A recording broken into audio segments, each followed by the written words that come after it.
Hey folks, this is Sage Phillip, a technical game designer on our live pod. And this is Whitrock, a set designer who has been set lead on many past and future sets. Talker's Trials has been live for a little while right now, so we hope you've been able to play with it and have some fun with the mode, and we also hope that Jace hasn't been too mean to you. Really, on the TFT team, we've always tried to be experimental, and we've always talked about what could a version of a PvE experience look like for TFT. So this is our try at it, basically. We just wanted to get something kind of relatively simple together, see how much players enjoy it, and hopefully you have fun with the mode. Yeah, because we've done some explorations kind of in this direction previously with things like Crab Rave or the threat bosses for Monsters Attack, but we really feel like this is a space that has the potential to kind of do some more with, and so here's our stab at it. There's also not a timer in this mode. The decision to make this mode timerless was really important to us because we basically have built a strategy game on top of another strategy game. And so we really want to make sure that you have as much time as possible to plan out your comp, do your roll down, move your items, position for the enemy. We really want to make sure that time is not the enemy here. The enemy is the enemy. And if you want to make them even harder, we've got Chaos mode. Yeah, so this mode has two difficulties, normal and chaos. Both of them are somewhat challenging. Definitely is taking the team on average a couple runs to kind of beat normal mode, but chaos really ramps it up. It's gonna take those kind of 30 encounters and do wacky, more challenging versions of them. So if you really wanna test your limits, check out chaos mode. Definitely hit up normal mode first. My first time playing chaos mode was an adventure. So this is a limited time event. It's going to be going away with patch 14.19. Feel free to check it out, post those high scores online, and hopefully you have some fun with it. Now, we are going to play a little game where we ask each other a question, and we have never seen these questions before. So let's see what we have. All right. Hit me. Would you rather fight 100 minion-sized infernal Nassuses or one infernal Nassus-sized minion? It's gotta be the 100 minion-sized Nassuses, right? Because like, at least there's a chance at like, take out a couple at a time. Like one Nassus-sized minion, I got nothing. Not a chance. All right, you wanna ask me a question? Let's see what we got here. Which PvE monster is your favorite and why? Oh, let's see. Of the PvE encounters, there is one where you fight, I guess you could call it a flock of smolders or whatever you would call 15 different smolders flying around your screen. That fight's always fun. I lose to it all the time, but that's one of my favorites. So good luck playing Talker's Trials. Now we're gonna toss it over to Christina and Keen to talk about Dawn of Heroes Revival.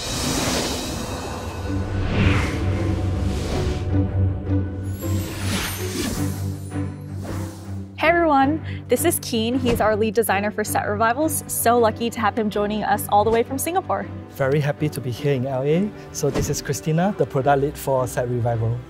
So Keen, with Set Revivals, we don't just copy and paste, we have designers like you come in and modernize them. So when you were asked to lead the design of the Dawn of Heroes Revival, how did you think about modernizing this set? Right, so first and foremost, the Dawn of Heroes, their core set mechanics, namely the Radiant items and Divine Blessings, they are so beloved by our players that they're already part of the core TFT experiences. Therefore, we don't look to revamp these mechanics that much. Instead, we seek to improve the player experiences by adding ceremonies to these core mechanics for our revival. So in the revival, players will be able to see the Order Pengu coming out on screen to hand out these blessings to the players. Awesome. I know. I'm super excited about the new ceremony. It looks amazing in game. What other new features did you add to the revival? Yes, so for us, we also added a lot of trade and champion augments, mainly because we saw how well they perform in the modern live sets. So we are very excited to see how players feel about the new trade and champion augments we add for the revival.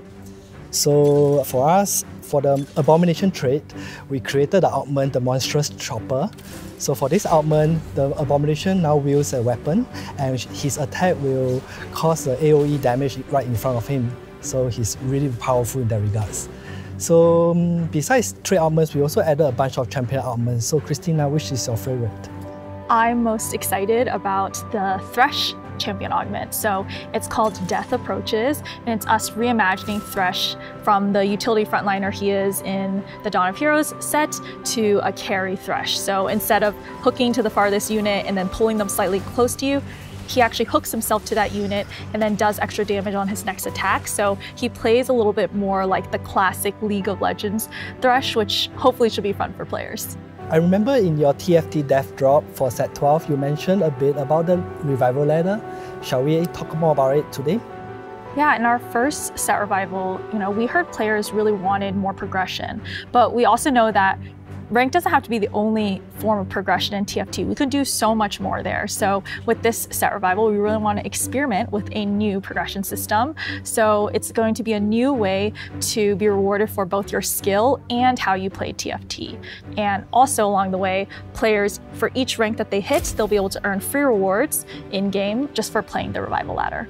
So part of this system really feels like the rank system where you earn strategy points after every games and progress through the ranks from apprentice to visionary.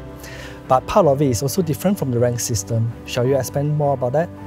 Totally. It's actually, Revival Ladder is really meant for players to feel like you're on a journey of progressing through TFT. So as you rank up, you're able to allocate skills, which allow you to earn bonus strategy points for each match that you play. So the way how you play comes in because each of the skills have to do with in-game decisions in TFT. So whether you tend to play for board strength or for econ. Hey, that's me. That's me too. Or you just like to risk it all and sack all of your health. We really hope that there's a skill that can speak to you and a clear path that you can take. So hopefully, as players are playing the Revival Ladder, they can also learn a thing or two along the way. Okay, looks like the question armory is here.